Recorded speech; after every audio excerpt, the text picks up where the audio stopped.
To Leah. When I was a teen, I worked for the U.S. Forest Service, Smokey the Bear. I spent every summer as a firefighter and one winter in timber sand improvement. When we gathered up all the pine cones before the squirrels could get the seeds and brought them to a big warehouse where we danced on the cones until the seeds fell to the floor. We swept them up and put them in burlap bags to be planted next spring. The Forest Service does this after every major drought. Reforestation. Love, Grandpa Paul. Aw, thank you, Leah. There's two parts. One's an intro, and then he has a thing about Paul. Here's an update before I talk about my dear Paul. Paul's long-haired Chihuahua Foxy, who liked him a lot and vice versa, passed away about 3 weeks ago of a broken heart. Though I tried very hard to make her feel happy, she liked me, but she just followed Paul everywhere. Last week here in town, Paul Laverne Cummings, who was the American singing star at Pinocchio Club, whom I worked with on stage too, and we remained very good friends since 1970, got killed on the street near his apartment here in Las Vegas by an older woman driving.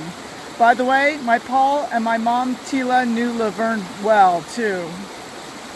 Okay, on a happier note, in mid-May of this year, a 3-person TV crew of Dutch descent living and working in South Africa will be coming to Las Vegas for a few days, as they are going to film me here at home for 2 days as a special documentary about my personal life, spanning back to my Cuban days to my theatrical life, about my 46-year-old long stay with Paul, who was supposed to be in it, though Paul hated the cameras and talking.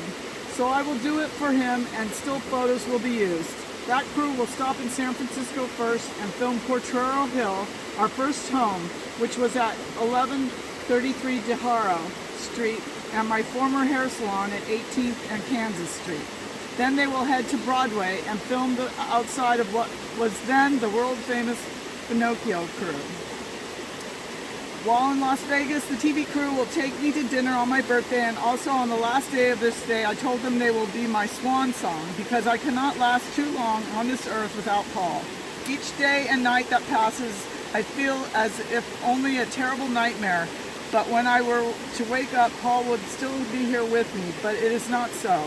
Reality sinks in, and that silence here at home, especially in the nighttime, is the most horrible feeling I will ever experience in my entire life. And God knows, when my mom Tila died, half of me died too, because she was also a pillar in my life. I will tell on this documentary that I always felt like a pretty kite and a very pretty tail flying high in the sky, because Paul held the string. But when that string broke loose, then that pretty kite lost all its bright colors and just went hitting from rooftops to the ground and so on. I know there will be no more rainbows for me in this lifetime, and only when I go to the Emerald City in the land of Oz, hopefully I will be reunited with Paul, my mom Tila, and all the lovely people that gave me moments of happiness and bright light in my life. What I can say about Paul Ryner, that my mom Tila said so well in just 2 words: the genius. At his job as a mechanical engineer, he was at his best, then promoted eventually to project manager. He even did often the bad work other draftsmen did, because he did not want them to get fired.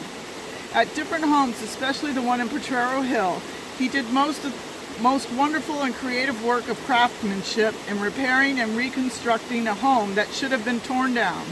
And the same thing he did with my parents' home in Potrero Hill. Cooking without being a professional cook like Martha Stewart, Paul cooked so well and with such refinement in its presentation that since he died, I can't cook anything in our kitchen. In fact, when I eat lunch, I feel a bit guilty because he is not there next to me because of how he enjoyed eating. He created an award-winning website for me by just buying a book entitled HTML for Dummies, and he had never done that before. Thanks to his videotaping, most of my live performances are now on YouTube for others to see. To Laura and Lisa, you will appreciate the fact that your father had the smallest and prettiest nose that I'd ever seen in a man, even at the becoming of 83 years of age, his legs and feet were so smooth that he looked like it belonged to a man of 40.